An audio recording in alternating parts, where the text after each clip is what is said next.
ఎస్పీకి 4 సార్లు 5 సార్లు 10 సార్లు ఫోన్ చేసినా కూడా ఎస్పీ రాని పరిస్థితిలో ఉన్నప్పుడు, కనీసం సిఐని ఎస్ఐని కూడా పంపించిన పరిస్థితిలో ఉన్నప్పుడు, అటువంటి బూత్లో, సెన్సిటివ్ బూత్లో కేవలం ఒకే ఒక్క హోంగార్డును పెట్టి బూతులు నడుపుతూ ఉన్నారు. అటువంటి పరిస్థితుల్లో అన్యాయం జరుగుతూ ఉందని చెప్పడం కోసం, అన్యాయం జరుగుతూ ఉన్న వాళ్ళ పక్షాన్ని నిలబడడం కోసం ఎమ్మెల్యే లోపలికి పోయి ఈవీఎంను పగలగొట్టే కార్యక్రమం జరిగింది.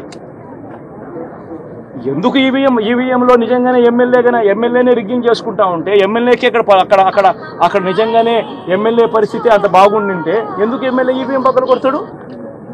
అక్కడ పరిస్థితి బాగలేదనే కదా, అన్యాయం చేస్తూ ఉన్నారనే కదా. అక్కడికి పోయినప్పుడు అన్యాయం చూశాడు కాబట్టే కదా ఈవీఎం పగలగొట్టాడు. ఆ ఈవీఎం ఏదైతే పగలగొట్టిన కేసులు ఏదవుతుందో తనకు బెయిల్ వచ్చింది. ఈరోజు తాను బెయిల్ అక్కడ లోపల ఉన్నది ఈవీఎం పగలగొట్టిన కేసులో కాదు, తను లోపల ఉన్నది.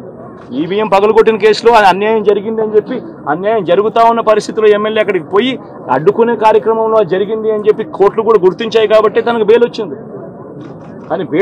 కానీ మళ్ళీ ఆ తర్వాత ఏం జరిగింది? ఆ ఇన్సిడెంట్ జరిగిన 10 రోజుల తర్వాత, ఆ ఇన్సిడెంట్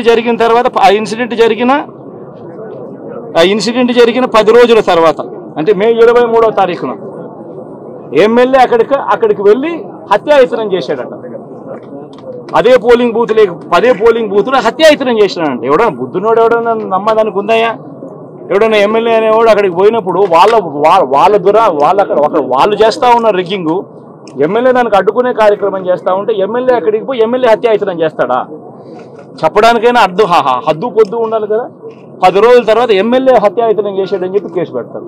10 రోజుల తర్వాత దొంగ కేసులు పెడతా ఉన్నారు. వాళ్ళే కొడతారు, మన ఇటువైపున కేసులు పెడతా ఉన్నారు. రాష్ట్రం మొత్తం ఇది చూస్తూ ఉంది. చీని చెట్లు నరికేస్తూ ఉన్నారు, ఆస్తులు ధ్వంసం చేస్తూ ఉన్నారు, కనిపిస్తూ ఉంది. ఎమ్మెల్యేలు ఏకంగా జేసీబీల మీద, పొక్లేన్ల మీద ఎమ్మెల్యేలు స్వయంగా తిష్టేసి ఏకంగా పోయి బిల్డింగ్లు పగలగొట్టే కార్యక్రమాలు చేస్తూ ఉన్నారు. ఇంతటి దారుణంగా నిజంగా చేస్తూ ఉన్నారు అని అంటే, ఎల్లకాలం ప్రభుత్వం మీది కాదు, ఎల్లకాలం రోజులు మీయే ఉండవు చంద్రబాబు, అది గుర్తుపెట్టుకో. మీ పాపాలు పండుతూ ఉన్నాయి వేగంగా. ప్రజలు దీన్ని క్షమించని పరిస్థితుల్లోకి వస్తారు. ఖచ్చితంగా మీకు బుద్ధి చెప్పే పరిస్థితులు, రోజులు కూడా ఉంటాయి.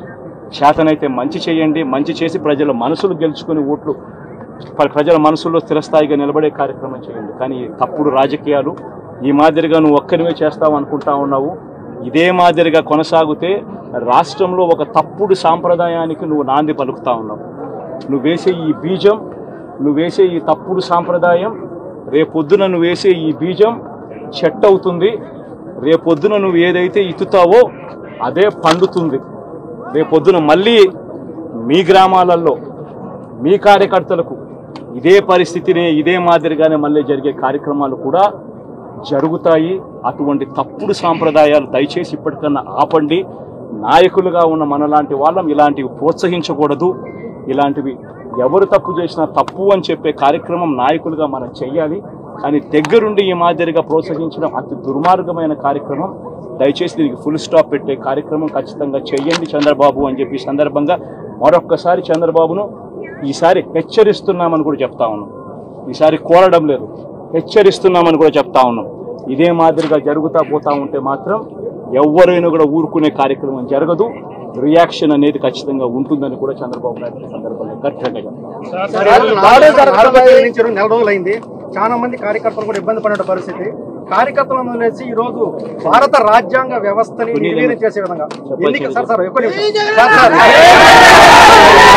ఇప్పుడు ఆపరేషన్ లేకుండానే మోకాళ్లకు ప్లాస్మా ట్రీట్మెంట్. మీ ఆర్థోపెటిక్ సమస్యలన్నిటికీ రోబోటిక్ టెక్నాలజీ ద్వారా తక్కువ ఖర్చుతో శాశ్వత పరిష్కారం. ఫ్రీ కన్సల్టేషన్, ప్రతి ట్రీట్మెంట్ పై 20% డిస్కౌంట్.